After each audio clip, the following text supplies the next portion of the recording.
बोलिए लाडली लाल की।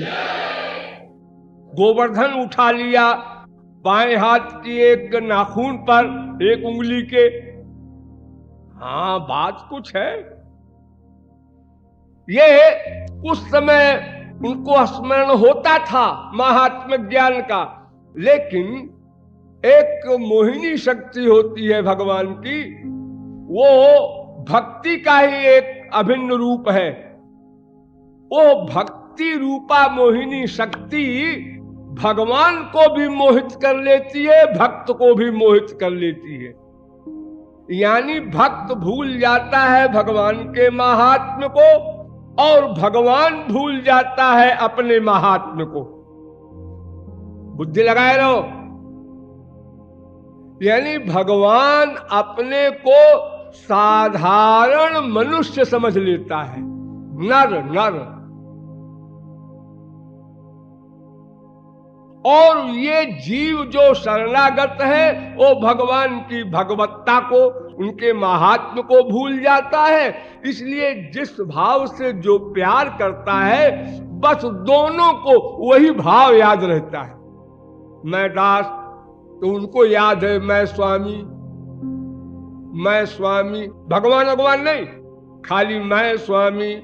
क्योंकि भक्त की भावना है मैं दास, मैं सखा, तो उसकी भावना बन गई। एक्टिंग में नहीं, होश में नहीं, फैक्ट में। उसी भक्ति की मोहिनी शक्ति ने उनकी भगवत्ता को छुपा दिया, विवश हो गया भगवान। आगे चल करके नारद जी ने कहा है कि सातु कर्म ज्ञान योगे भ्योप्यधिक तरा। भक्ति जो है वो कर्म ज्ञान योग आदि समस्त अभिधेयों से श्रेष्ठ है। जितने मार्ग हैं भगवान के पास जाने के, उन सब से श्रेष्ठ है भक्ति। यानी भक्ति के अंदर में है सब कर्म योग ज्ञान तपश्चर्या यज्ञ, जो कुछ भी हो सकता है। ये नारद जी ने कहा। लेकिन अगर नारद जी मुझे मिले तो मैं उनको एक राय दे दूं यहां पर। हाँ? कि कर्म ज्ञान योग ये तीनों ही मत कहो, एक और कह दो, श्री कृष्ण। उनसे भी अधिक है भक्ति। यानी भक्ति के अंदर में कर्म योग ज्ञान ही नहीं है, श्री कृष्ण भी है भक्ति के अंदर में। अंदर में ऐसे जैसे हम लोग माया के अंदर में है, मजबूर होके असहाय होके हम काम क्रोध लोभ मोह की चप्पलें खा रहे हैं। अनंत भगवत कृपाएं होते हुए भी उसका लाभ नहीं ले रहे हैं। ऐसे ही मजबूर कर देती है वो भक्ति भगवान को, और उनकी भगवत्ता को लीन कर देती है भाव के भीतर।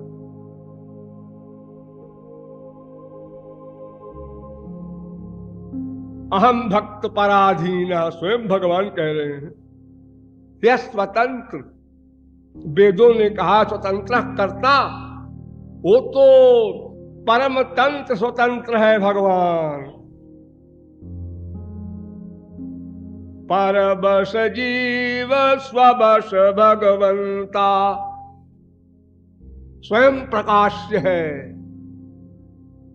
लेकिन इस परिभाषा को भक्ति ने बिगाड़ दिया, उल्टा कर दिया, और भगवान को बोलना पड़ा अहम भक्ति पराधीन यः स्वतंत्र साधुभिर्ग्रस्त हृदय। भक्त लोगों ने मेरे हृदय को खा लिया है। अरे कोई हृदय खाने की वस्तु है क्या? रसगुल्ला है। मतलब उनके पास जो भक्ति है उस भक्ति के मैं अधीन हूं, तो मेरा सब कुछ भक्त ही हो जाता है और कोई शक्ति पक्ति नहीं।